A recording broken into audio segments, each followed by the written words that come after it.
Pope Leo XIV's upcoming visit to Madrid will bring major encouragement to the Diocese of Getafe.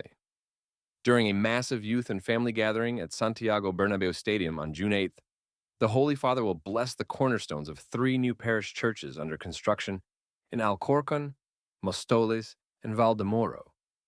The three parishes, named after St. John Paul II, St. Paul VI, and St. Vincent de Paul, have experienced rapid community growth in recent years.